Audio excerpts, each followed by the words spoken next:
Y seguimos con más noticias de Cuba. No olvides suscribirte a nuestro canal.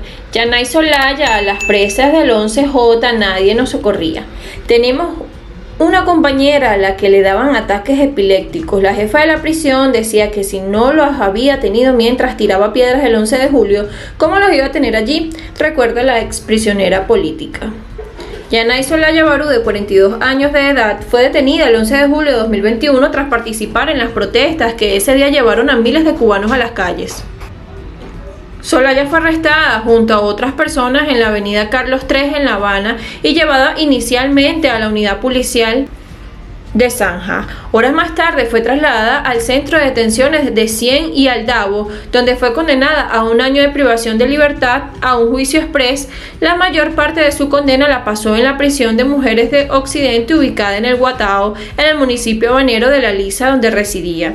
Tras su salida de prisión, emigró a Estados Unidos. Esta entrevista forma parte de una serie realizada por el Centro de Documentación de Prisiones Cubanas para documentar la experiencia de personas que han sido privadas de su libertad en años recientes y contrarrestar la información oficial sobre la vida de las prisiones en la isla. Cuéntanos qué pasó, cómo te detuvieron por participar en las protestas. Cuando nos cogieron no nos dijeron nada, solo que en breve podríamos irnos para la casa, que ellos solo estaban haciendo una pequeña investigación porque no habíamos cometido ningún desorden público ni nada por el estilo. Como a las 4 de la mañana el día siguiente fue que nos movieron sin decirnos nada y nos condujeron en camión a Cien y Aldabo.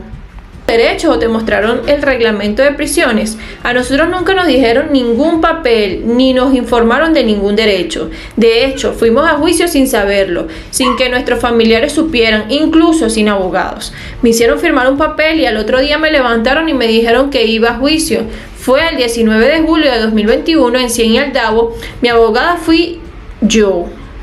A mi mamá le tenían trancada en una oficina haciéndole preguntas. Cuando el juicio terminó fue que le dijeron que yo estaba allí.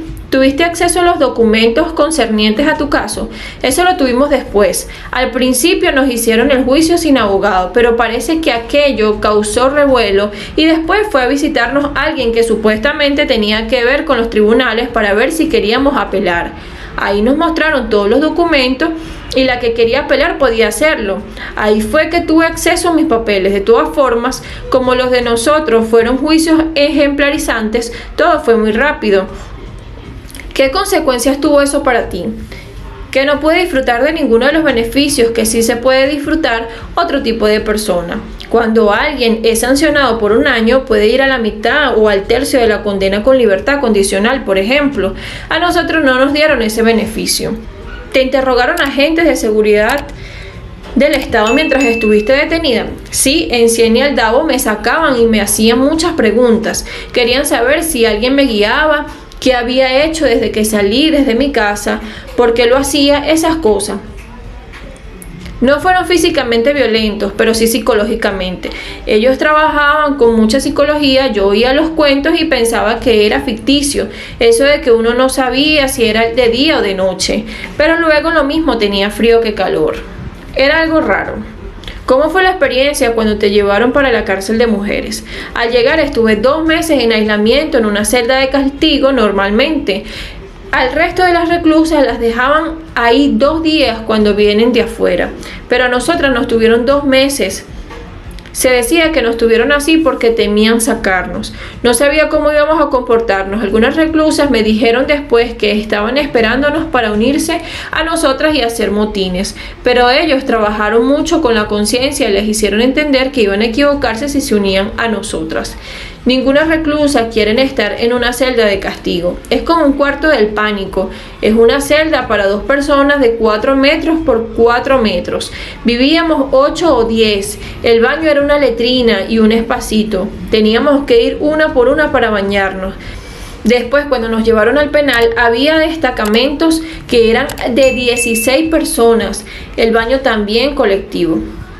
¿Podías comunicarte regularmente con tus familiares o allegados? Sí. Allí nos daban un teléfono una vez a la semana por unos minutos. Cuando entramos sí estuve sin hablar con mi familia. El 26 de julio de 2021 fue el director de todas las prisiones. Nosotras, que desde el día que nos agarraron no habíamos tenido derecho al teléfono, empezamos a quejarnos de que no había podido hablar con nuestros familiares ni decirle dónde estábamos. Algunas familias lo sabían porque otras reclusas hacían el favor de llamarlas a escondidas. Ese día nos dejaron llamar 5 minutos porque decían que los familiares de las 11J iban a hacer una huelga. Después no volvieron a dárnoslo hasta que pasaron esos 2 meses en la celda. ¿Te sentiste discriminada en la prisión? Por opinión política, sí. Nosotros éramos las peores. Para ellos, las que estaban relacionadas con el 11 de julio eran tirapiedras. Las mismas directoras de la prisión fueron las que crearon eso.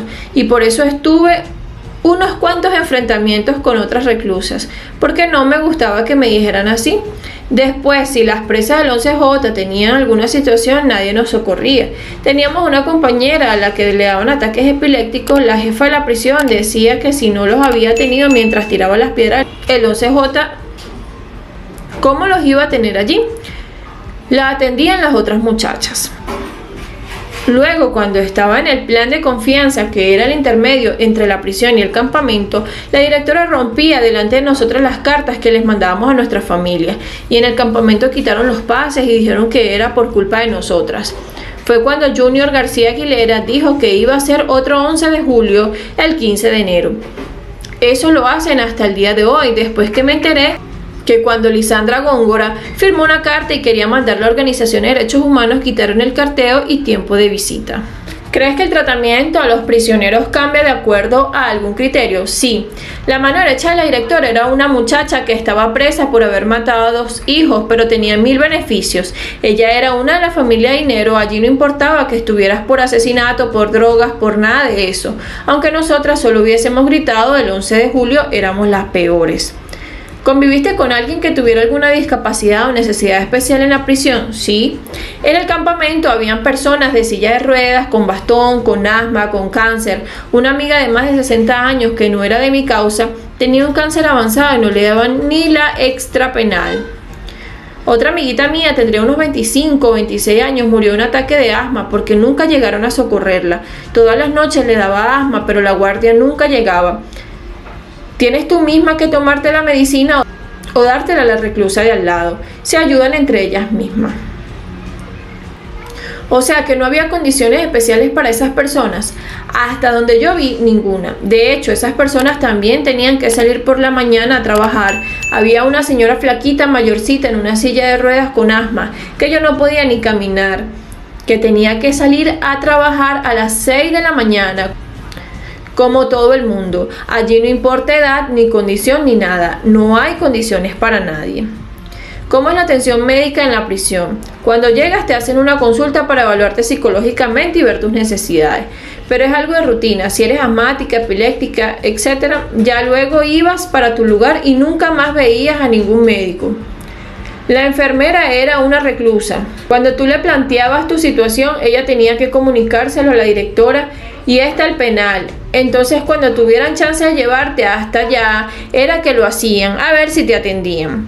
Allí había personas sufriendo a las que tenían que trasladar a los hospitales y no había transporte ni petróleo. Si te tenían que consultar allí mismo, no había la medicina que tú necesitabas. Si en la calle no había, imagínate allí.